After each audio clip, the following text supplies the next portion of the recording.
Bonjour à tous, Julien Portfolio. Alors aujourd'hui, on va faire un point sur le portefeuille et sur l'impact de la guerre en Iran sur vos portefeuilles boursiers, l'impact sur les cours de bourse et puis les conséquences à long terme si on a des événements type fermeture totale du détroit d'Ormuz par les autorités iraniennes. Alors, vous avez remarqué que j'ai pas fait mon DCA, mon renforcement mensuel vendredi dernier, donc DCA le 20 de chaque mois, donc je vais avec mon portefeuille de dividendes en Espagne. Je le renforce tous les mois. Et là, donc vendredi dernier, j'ai pas renforcé, j'ai acheté uniquement du Bitcoin sur un ETF Custodized Storage, donc avec stockage par physique par l'ETF de Bitcoin. Donc c'est une réplication physique du Bitcoin avec une détention physique et un stockage physique, donc sur FBTC.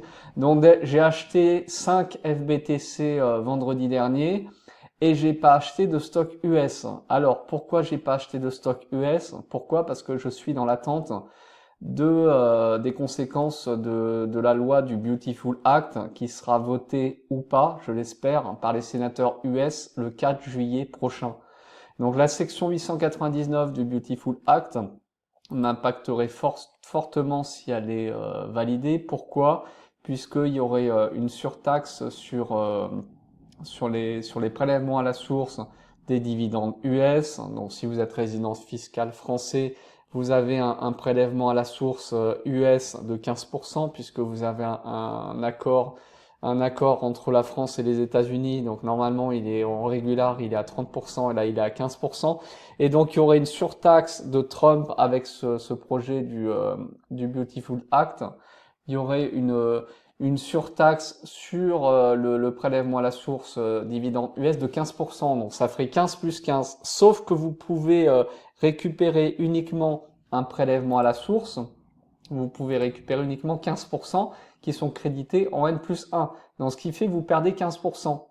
Donc me concernant pour moi, étant donné que j'ai un portefeuille qui est majoritairement sur des stocks US et des ETF US, j'attends de voir comment ça va se passer puisque je serai fortement impacté si on a cette surtaxe de 15% qui serait effectif pour le 1er janvier 2027. Donc on passerait du coup à 30% de prélèvement à la source US avec donc 15% récupérable plus votre taux marginal d'imposition français. Ne rêvez pas. Donc du coup, ça va dissuader à investir sur les assets US. Forcément, si cette loi section 899 du Beautiful Act n'est pas modifiée par les sénateurs US. Alors aux dernières nouvelles, vous auriez 3 sénateurs US qui s'opposeraient au projet. Donc peut-être que ça ne passerait pas. Et le dernier mot, ça serait le vice-président du Sénat ou de l'Assemblée, je sais plus, donc Vance, J.D. Vance, qui pourrait trancher sur l'application ou non. Il faudrait qu'il y ait une majorité à 50, 51 voix pour que ça passe. Donc voilà, là c'est pour l'aspect technique des choses. Bon, vous savez, normalement, je tape pas le marché, hein, ça arrive jamais qu'il y ait une guerre ou quoi. Je m'en fiche en fait. Pour moi, il y a pas de baisse des marchés historiquement. Lorsque vous regardez les historiques de la guerre en Ukraine, par exemple, il n'y a pas de marchés qui ont dévissé de 20% avec la guerre en Ukraine. Au contraire, vous avez même des indices sur les entreprises d'armement, etc., qui ont poussé à la hausse. Donc vous allez me dire, c'est normal, puisque vous avez une consommation de missiles, de produits d'armement. Donc du coup, c'est normal que ça pousse à la hausse. Donc normalement, je time jamais les marchés. Après, ce que je recommande de faire, c'est d'investir sur un ETF MSCI World. Comme ça, vous n'avez pas ce problème. Et puis, vous êtes pas soumis au prélèvement à la source sur les dividendes, sur des ETF qui sont synthétiques, hein, du coup, hein, si vous investissez sur l'ETF World, sur PEA, par exemple, pour profiter de l'enveloppe fiscale du PEA. Mais par contre, je tiens à vous mettre en garde que sur les ETF distribuant UCITS Irlande, même si vous n'avez pas de prélèvement à la source sur vos dividendes, il y a quand même un impact, hein. Si jamais l'Irlande est concernée également en pays de la section 899 du Beautiful Act, en pays hostile, c'est-à-dire qui impose des droits de douane aux États-Unis, et donc du coup, ils seront aussi soumis à une surtaxe de 30%. Et dans les faits, même si vous n'avez pas de prélèvement à la source sur le dividende de vos ETF distribuant UCITS Irlande, vous serez quand même impacté indirectement parce que il y a une pondération de stocks US dans les ETF et des stocks US distribuants. Donc ça va jouer soit sur la performance, la NAV, la NAV à cette value de l'ETF et donc les cours, ou alors ça va être impacté sur le montant de la distribution forcément. Donc c'est un mirage de croire que les ETF distribuant Irlande ne seront pas impactés, d'accord? Donc voilà, donc on a acheté 5 FBTC, le portefeuille on a 559, bon j'ai pas regardé les montants en euros. Montant de devise moins 0,23 sur l'euro USD, on a 1,14. Alors moi je pense que ça devrait normalement le dollar devrait se renforcer. Là vous avez une entrée en guerre officielle des États-Unis. Donc là normalement pour moi le dollar devrait se renforcer en fait, hein.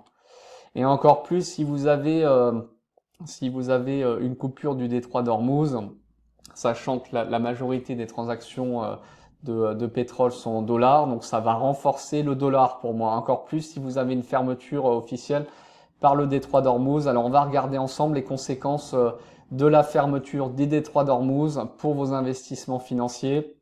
Si vous voulez avoir des informations à ce sujet, donc par où transite environ 20% du pétrole mondial, soit 15 à 20 millions de barils par jour en 2025, aurait des conséquences majeures sur la consommation mondiale de pétrole.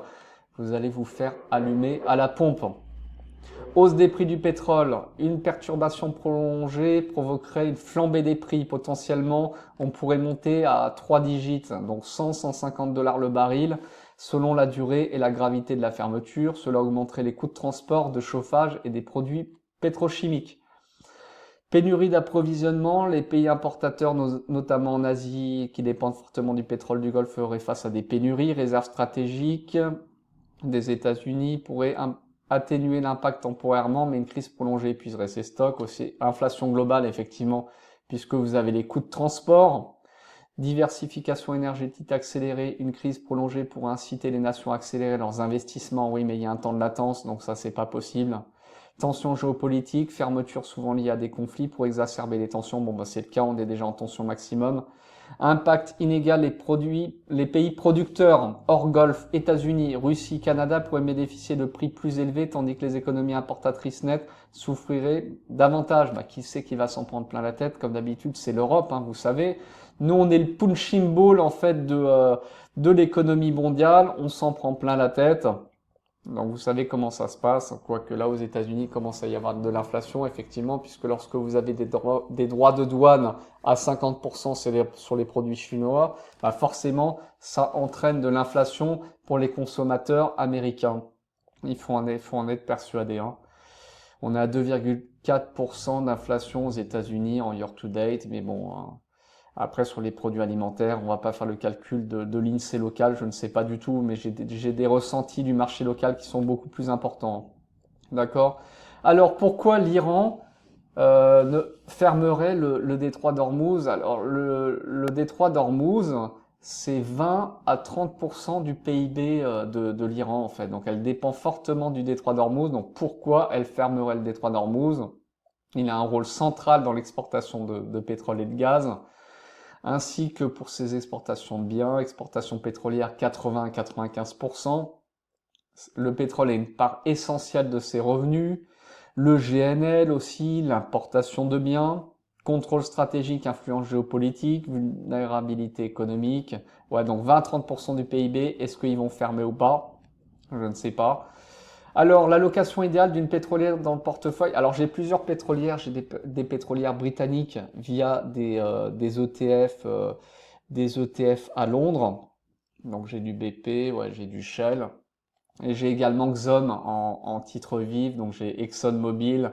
ExxonMobil. Alors, ce que je recommande, c'est une allocation. J'aime bien les pétrolières. Pourquoi?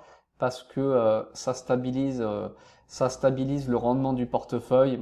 Et encore plus, si vous sélectionnez bien votre pétrolière, vous pouvez avoir des dividendes croissants. Et c'est le cas d'ExxonMobil. ExxonMobil, ça fait au moins 10 ans que je l'ai. Je vous avoue que ça fait très longtemps que je suis sur ExxonMobil. Donc 10% pour moi, c'est très bien ExxonMobil. 10% d'allocation de portefeuille sur des pétrolières. Pas forcément sur ExxonMobil, vous pouvez diversifier, vous pouvez aller sur des ETF aussi spécialisés sur les pétrolières. J'aime bien ExxonMobil, exposition donc aux États-Unis, donc dividende, il est en croissance en plus. Bon, on va pas rentrer dans le détail. Stabilité des dividendes. ExxonMobil a maintenu ses dividendes même pendant des périodes difficiles, crise de 2015, pandémie de 2020, parfois en s'endettant ou en vendant des actifs. En 2020, le dividende n'a pas augmenté, mais il n'a pas été réduit. Payout ratio, donc par des bénéfices distribués en dividendes à 48%. Donc ça, c'est très bien. Et puis, qu'est-ce qu'on a? Bah, vous avez Total Energy en concurrence française que je vous recommande. Total Energy que j'avais en PEA avant de partir en Espagne. J'ai liquidé mon PEA en 2021, je crois. 2021 ou 2022.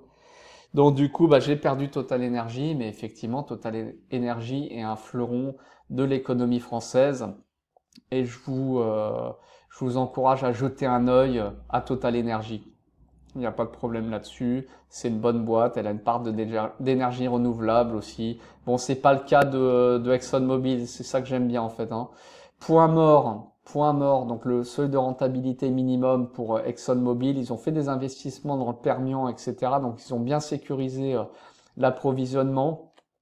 Donc ils ont acheté un leader dans le pétrole de schiste aussi en 2023, Pioneer Natural Resources.